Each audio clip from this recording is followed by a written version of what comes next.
ସମସ୍ତଙ୍କୁ ନମସ୍କାର। ଆସନ୍ତୁ ବାକ୍ୟକୁ ଦେଖିବା। ଜୋନ 4 ଅଧ୍ୟାୟ, ଜୋନ 4 ଅଧ୍ୟାୟରୁ 21ରୁ 24 ପଦ ପର୍ଯ୍ୟନ୍ତ। ଯୀଶୁ ତାଙ୍କୁ କହିଲେ, ଗୋ ନାରୀ, ମୋ କଥା ବିଶ୍ୱାସ କର। ଯେଉଁ ସମୟରେ ତୁମମାନେ ଏହି ପର୍ବତରେ କିମ୍ବା ଜେରୁସାଲେମରେ ପିତାଙ୍କର ଉପାସନା କରିବ ନାହିଁ, ଏପରି ସମୟ ଆସୁଅଛି, ଯାହା ତୁମମାନେ ଜାଣ ନାହିଁ, ତାହା ଉପାସନା କରିଥାଅ। ଯାହାଙ୍କୁ ଆମେମାନେ ଜାଣୁ, ତାହାଙ୍କୁ ଉପାସନା କରିଥାଉ, କାରଣ ପରିତ୍ରାଣ ଯହୂଦୀମାନଙ୍କ ମଧ୍ୟରେ ଆସେ। କିନ୍ତୁ ଯେଉଁ ସମୟରେ ସତ୍ୟ ଉପାସକମାନେ ଆତ୍ମାରେ ଓ ସତ୍ୟରେ ପିତାଙ୍କର ଉପାସନା କରିବେ, ସେପରି ସମୟ ଆସୁଅଛି, ପୁଣି ବର୍ତ୍ତମାନ ସୁଦ୍ଧା ଉପସ୍ଥିତ। କାରଣ ପିତା ଏହି ପ୍ରକାର ଉପାସକ ଚାହାନ୍ତି। ଈଶ୍ୱର ଆତ୍ମା, ପୁଣି ଯେଉଁମାନେ ତାହାଙ୍କର ଉପାସନା କରନ୍ତି, ଆତ୍ମାରେ ଓ ସତ୍ୟରେ ଉପାସନା କରିବା ସେମାନଙ୍କର ଉଚିତ।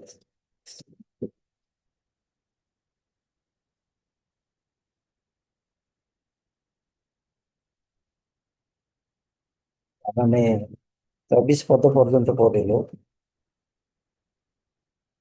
ତ ଯେତେବେଳେ ଏ ଜାଗାରେ ଦେଖୁଛୁ, ଯଦି ବା ଏ ସ୍ତ୍ରୀ ଲୋକର ଜୀବନ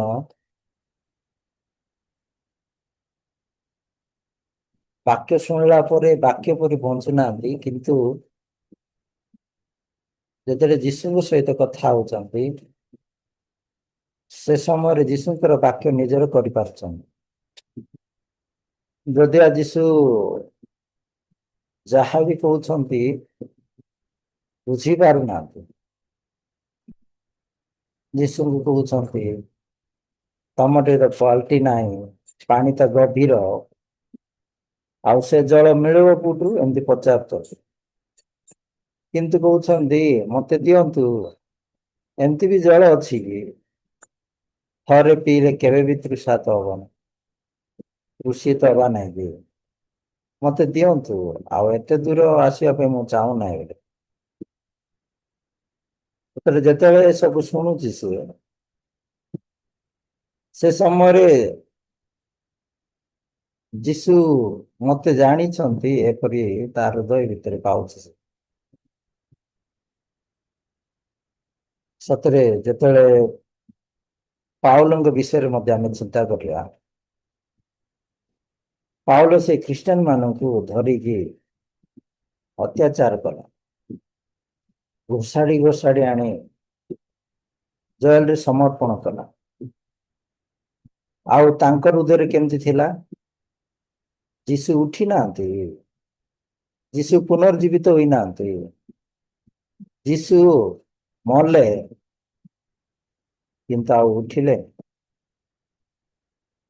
ତମେ ମିଛ ପ୍ରଚାର କରୁଛ। ସତ ହଉଛି କିଏ? ସତ ହଉଛି ମୋର ଯାଜକ, ମହାଯାଜକ। ହଁ, ସେମାନେ ହିଁ ସତ୍ୟ। ଆମେ ସବୁ ସତ୍ୟ ପରମେଶ୍ୱରଙ୍କୁ ପାଇଛୁ, ଏମିତି ତାହାର ହୃଦୟରେ ଅଛି। ସେଥିପାଇଁ ଖ୍ରୀଷ୍ଟିଆନ ମାନଙ୍କୁ ବହୁତ ତାଳନା କଲା, ଆଉ ସେମାନଙ୍କୁ ବାନ୍ଧିକି ଆଉ ଜେଲରେ ସମର୍ପଣ କଲା।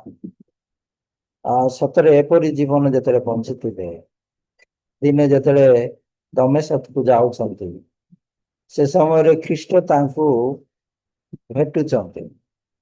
ଯେତେବେଳେ ଖ୍ରୀଷ୍ଟଙ୍କୁ ଭେଟୁଛନ୍ତି, ସେ ସମୟରେ ସମ୍ପୂର୍ଣ୍ଣ ପୁରୁଣା ଜୀବନ ଆଉ ନାହିଁ। ଓ ତାହେଲେ ମୋର ଯାଜକ ମାନେ ମତେ ଯେଉଁ କଥା କହୁଥିଲେ, ଯେଉଁ ବିଷୟରେ ଶିକ୍ଷା ଦଉଥିଲେ, ସେ ଶିକ୍ଷା ସମ୍ପୂର୍ଣ୍ଣ ଅଲଗା, ଭୁଲ ସେଟା। ତ ସେ ସମୟ ଠାରୁ ସେ ଆରମ୍ଭ କଲେ, ସବୁ ବିଷୟ ପଢିଲେ। ଆଉ ସତରେ ଯେତେବେଳେ ଆମେ ଲୁକ ପୁସ୍ତକରେ ମଧ୍ୟ ଦେଖୁଛୁ, ଯୀଶୁ କହୁଛନ୍ତି ମୋ ବିଷୟରେ ବ୍ୟବସ୍ଥାରେ ଲେଖା ଅଛି, ଗୀତ ସଂଗୀତରେ ମଧ୍ୟ ଲେଖା ଅଛି ବୋଲି କହୁଛନ୍ତି। ତ ଯେତେବେଳେ ଏ ପାଉଲ ଯୀଶୁଙ୍କୁ ଭେଟିଲା ପରେ ସମ୍ପୂର୍ଣ୍ଣ ପରିବର୍ତ୍ତନ ହେଇଛନ୍ତି।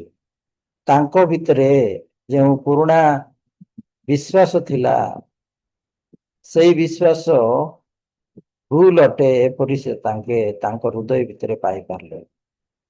ସେଥିପାଇଁ ଯେତେବେଳେ ରୋମରେ ଅନେକ ଲୋକମାନେ ବଛସା କଲେ, ବହୁତ ପାଟି କଲେ, ବିରୋଧ କଲେ, ପ୍ରଶ୍ନ ପଚାରିଲେ, ସେ ସମୟରେ ପାଉଲ ସମସ୍ତଙ୍କୁ ପାଟି ଚୁପ୍ କରେଇଲା।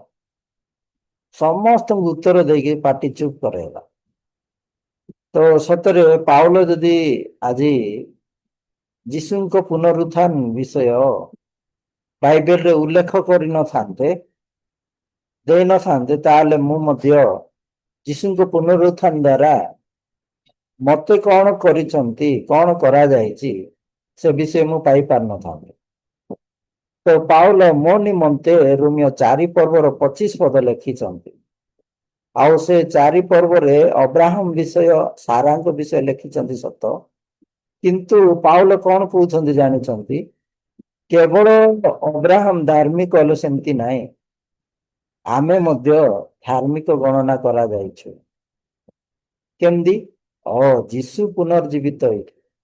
ସେଥିପାଇଁ ଆମମାନଙ୍କ ନିମନ୍ତେ ପାଉଲ ରୋମିଓ 4:25 ଲେଖିଛନ୍ତି। ସତରେ ସେ ବାକ୍ୟ ଯେତେବେଳେ ମୁଁ ଶୁଣିଲି, ସେ ସମୟରେ ମୋ ହୃଦୟ ଭିତରେ ପ୍ରକୃତରେ ଯଦି ମୁଁ କହିବି, ମୋ ହୃଦୟ ଭିତରେ ଯେତେବେଳେ ଏ ବାକ୍ୟକୁ ଶୁଣିଲି ଆଉ ମୋ ହୃଦୟଙ୍ଗମ କଲି, ମୋ ହୃଦୟ ଭିତରେ ବହୁତ ଗୁଡ଼ିଏ ଖୁସି, ଆନନ୍ଦ, ମୁକ୍ତ ସ୍ଥାପିତ ହେଲା। ଆଉ ସତ୍ୟ ଜାଣିଲା ପରେ ପ୍ରକୃତରେ ମୁଁ ଏଥିପାଇଁ ଯୀଶୁ ଉଠିଲେ କି? ଯୀଶୁ ଉଠିକି ମତେ ଧାର୍ମିକ ବୋଲି ଗଣନା କରିସାରିଛନ୍ତି।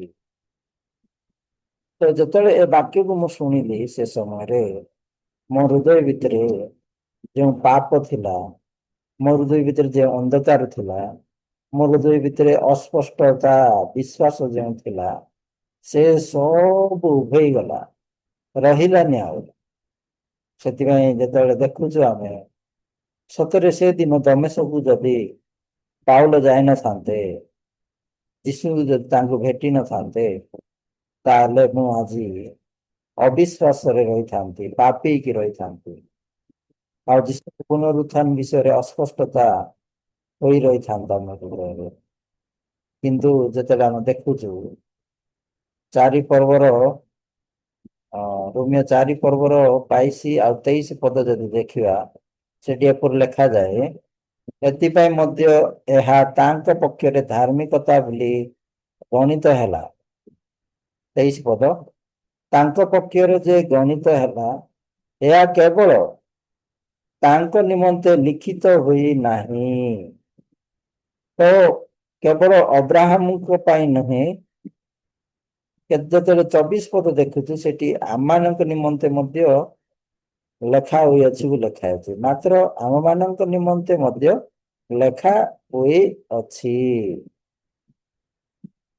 ତ ସତରେ ଆମମାନଙ୍କ ନିମନ୍ତେ ମଧ୍ୟ ଲେଖା ହୋଇଅଛି ବୋଲି ବାକ୍ୟ ସ୍ପଷ୍ଟତା ଦଉଛି। ଆଉ 25 ଯଦି ଦେଖିବା, ସେ ଜାଗାରେ ସ୍ପଷ୍ଟ ଭାବରେ ଆମ ହୃଦୟ ଭିତରେ ଯେଉଁ ବିଷୟ ପାଉଲ ପାଇଥିଲେ, କେମିତି ତାଙ୍କ ହୃଦୟରେ ସ୍ଥାପିତ ହେଲା, 25 ଯେତେବେଳେ ଆମେ ଗ୍ରହଣ କରିବା, ସେ ସମୟରେ ସମାନ ହୃଦୟ ଆମ ହୃଦୟରେ ମଧ୍ୟ ସ୍ଥାପିତ ହୋଇଅଛି। ସେଇ ଯୀଶୁ ଆମମାନଙ୍କ ଅପରାଧ ନିମନ୍ତେ ସମର୍ପିତ ହେଲେ, ପୁଣି ଆମ୍ଭେମାନେ ଧାର୍ମିକ ଗଣିତ ହେବା ନିମନ୍ତେ ଉତ୍ଥାପିତ ହେଲେ।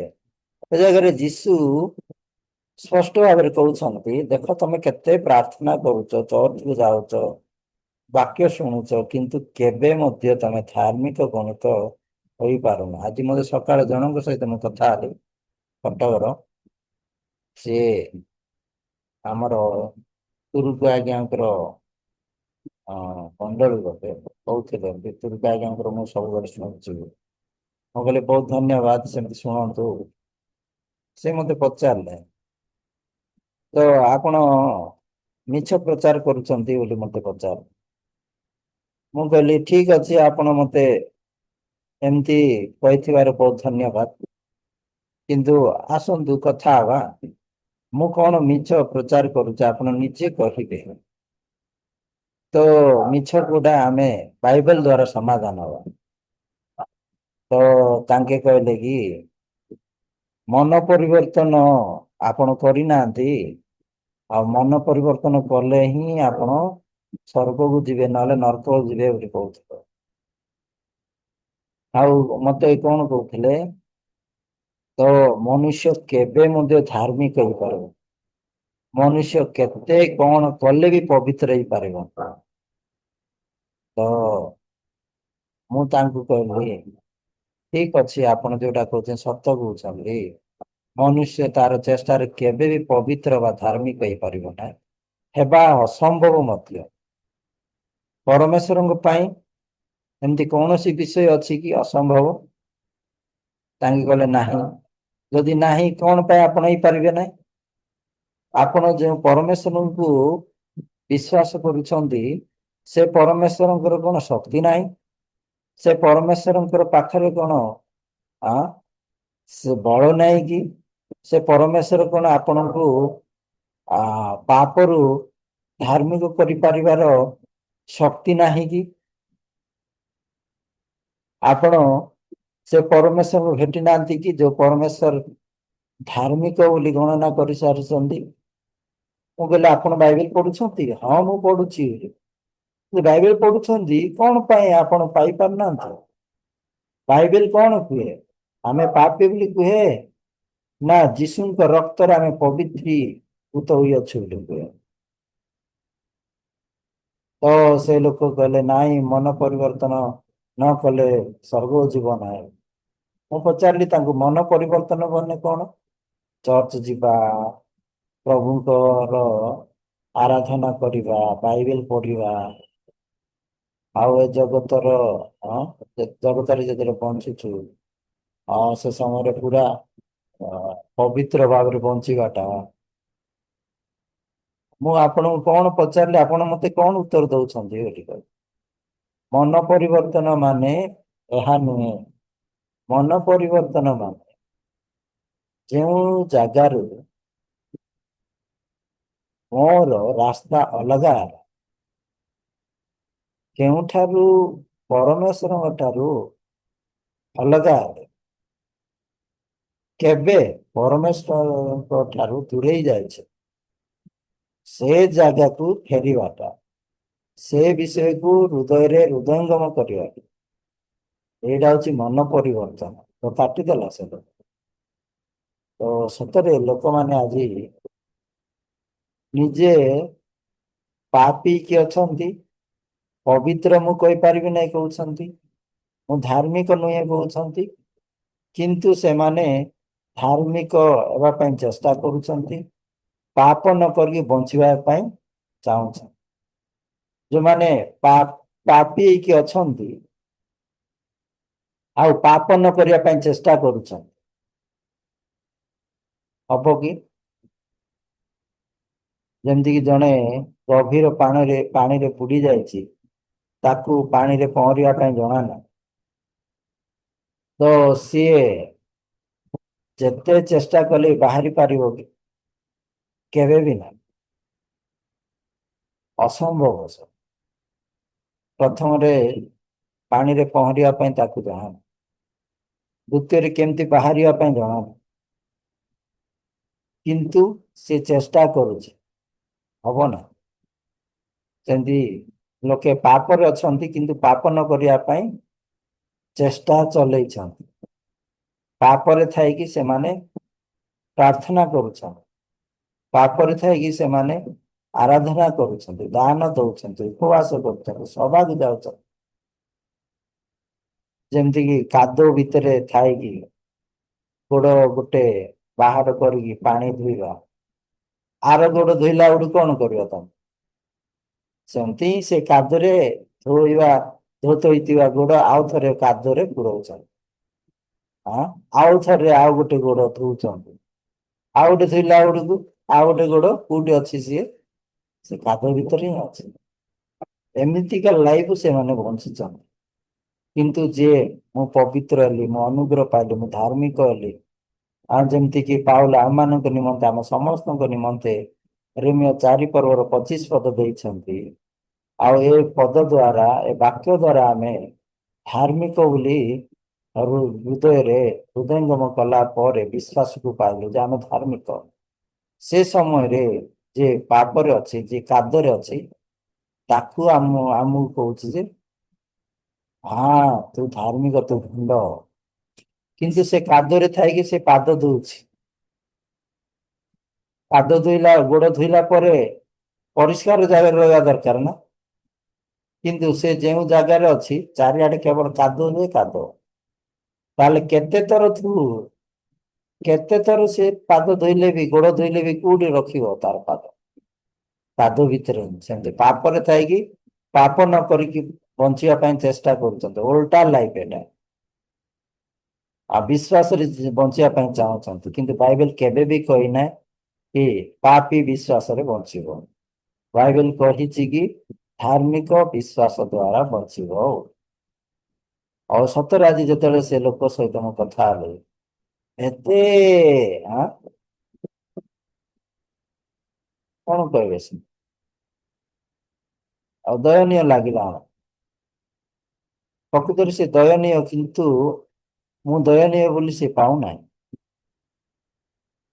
ସେ ଭାବୁଛି ନର୍କ ଅନ୍ୟମାନେ ଯିବେ, କିନ୍ତୁ ନିଜ ହୃଦୟରେ ପାପ ଅଛି। ମୁଁ ତାଙ୍କୁ ଆରମ୍ଭରୁ ହିଁ ପଚାରିଲି, ଆପଣଙ୍କ ହୃଦୟରେ ପାପ ଅଛି? ହଁ ପରା। କଣ ପାଇଁ? ତ ଯୀଶୁ କରିପାରିନାହାନ୍ତି କି? ପବିତ୍ର କରିପାରିଲେନି ଯୀଶୁ? ମୁଁ କେମିତି କହିପାରିବି?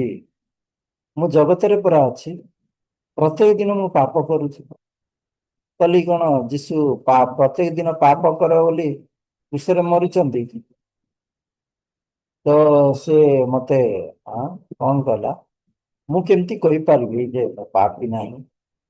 ମୁଁ କେମିତି କହିପାରିବି ମୁଁ ଧାର୍ମିକ? ଧାର୍ମିକ କହିବା ଅସମ୍ଭବ ମୋ ପାଇଁ, ମୋ ଦ୍ଵାରା ହବ ନାହିଁ। ତ ସିଏ କଣ ବାକ୍ୟ ସତରେ ଗ୍ରହଣ କରୁଛି?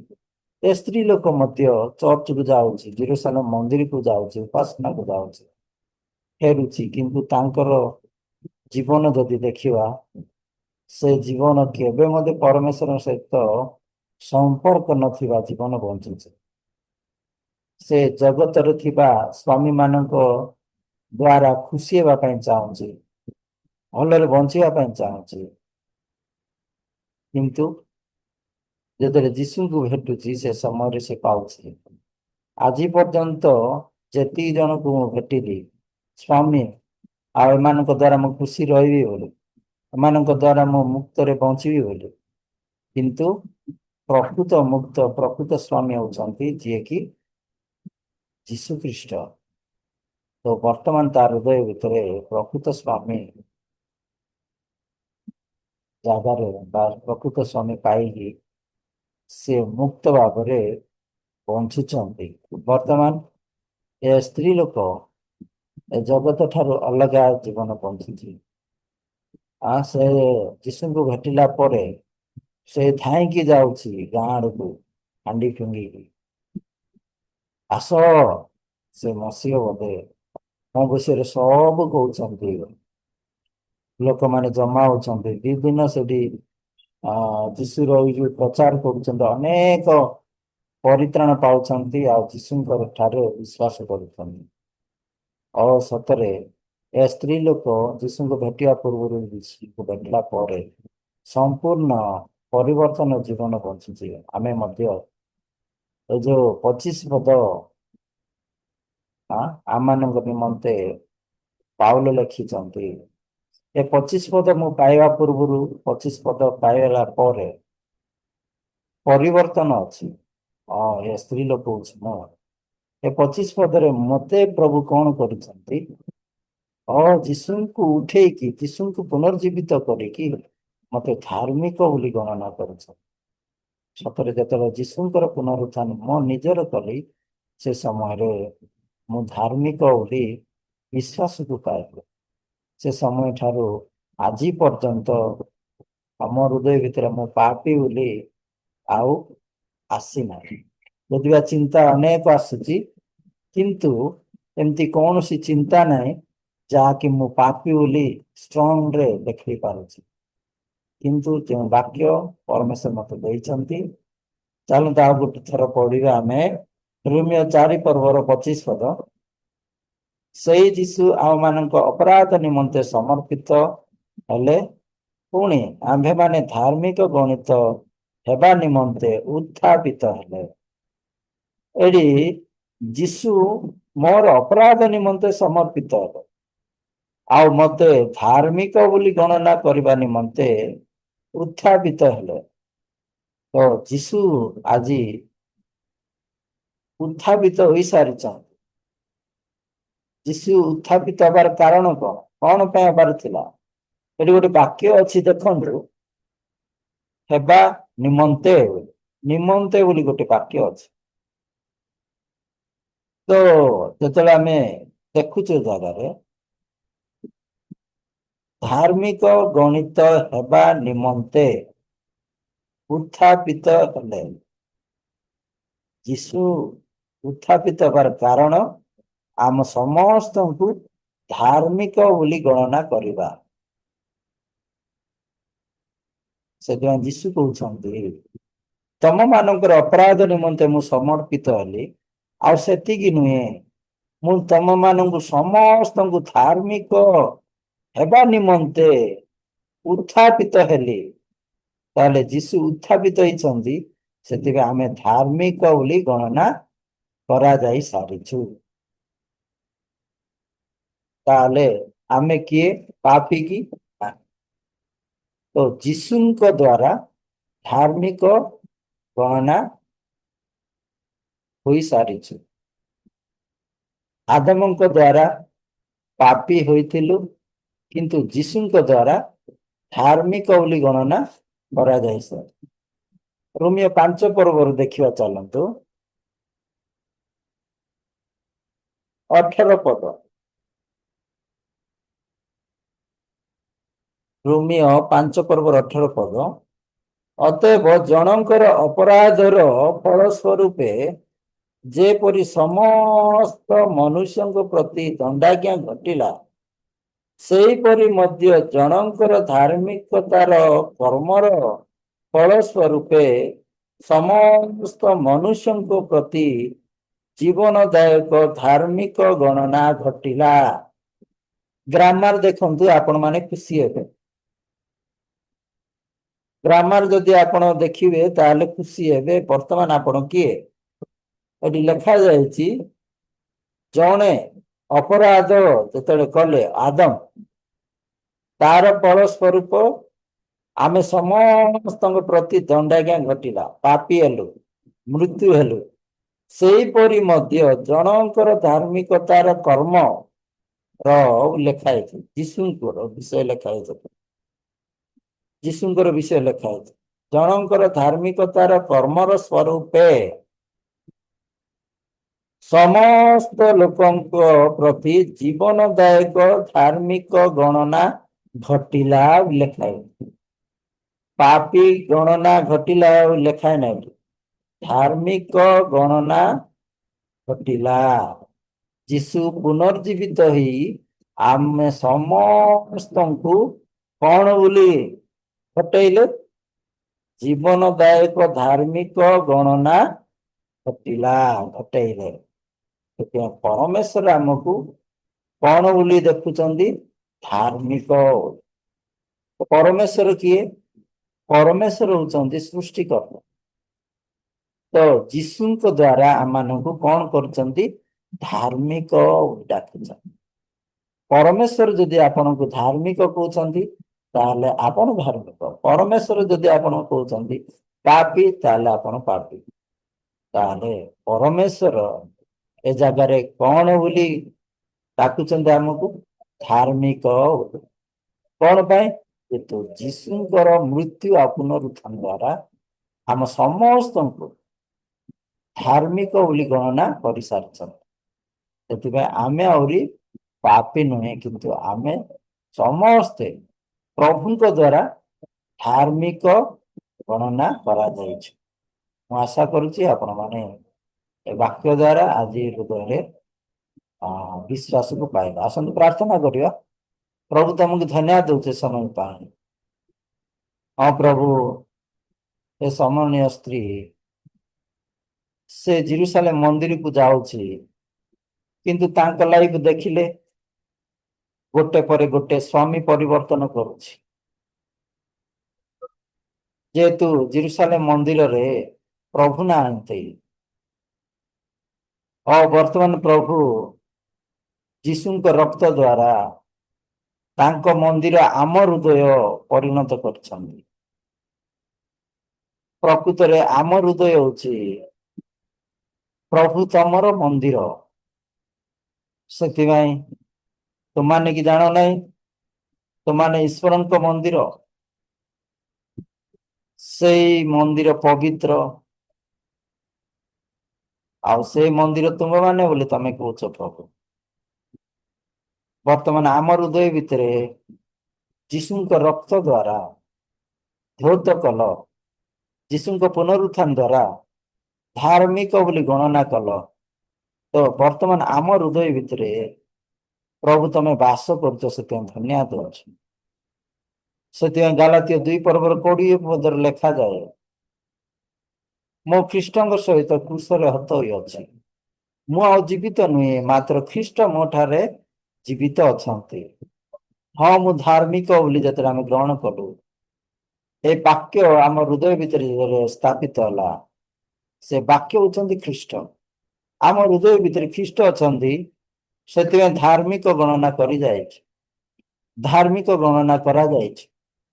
हाँ प्रभु ए स्त्री परी जदिया चर्च को जाउथिलु प्रार्थना करथिलु किछि भी जान नथिलु किंतु आज तमे हमकु देखेलो हो जीशुଙ୍କ पुनरुत्थान द्वारा प्रभु तमे मते धार्मिक बोले डाकिछ ताले मोर विश्वास कोन जीशुଙ୍କର पुनरुत्थान को निजर करिबाटा जीशु पुनर्जीवित हेले जीशु उठी के मते धार्मिक कल जीशुଙ୍କ पुनरुत्थान को जी विश्वास कला तार हृदय भितर धार्मिकता दिया जाए। हाँ प्रभु रोमियो 3 पर्वर 22 पदर लेखाई अर्थात ईश्वर जो धार्मिकता जीशु ख्रीष्टଙ୍କ ठारे विश्वास करने द्वारा समस्त विश्वास प्रति वर्ते। हाँ प्रभु जीशु को विश्वास करने द्वारा तमर धार्मिकता आम हृदय भितर बर्तुछि कौन सी प्रभेद ना। हाँ प्रभु जीशु को विश्वास करिया माने जीशुଙ୍କର जन्म जीशुଙ୍କର मरण जीशुଙ୍କର पुनरुत्थान को शुणी हृदयंगम करवा जीशुଙ୍କର मरण द्वारा मते कौन करा जायछि जीशुଙ୍କର जन्म द्वारा मते कौन करा जायछि आ जीशुଙ୍କର पुनरुत्थान द्वारा मते कौन करा जायछि ए विषय जतरे विश्वास करवा से समय रे धार्मिकता गणना जो विषय फुटिला हृदय भितर प्रकाशित कर धन्यवाद परमेश्वर। आज आम जीशुଙ୍କର पुनरुत्थान द्वारा तमे आमको कौन करिच से विषय देखई तुमको धन्यवाद परमेश्वर। जीशु को पुनरुत्थान करिके जीशु को उठेगी प्रभु आमको धार्मिक बोली गणना कल से धन्यवाद दउछ।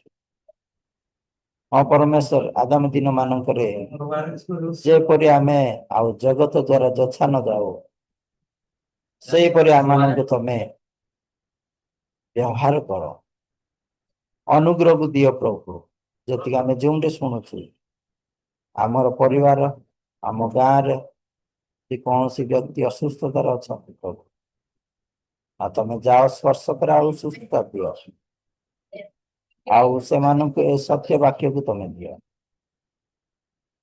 समस्त विषय तम हस्तर समर्पण करी ए प्रार्थना जीशु को नाम मांगे आमेन।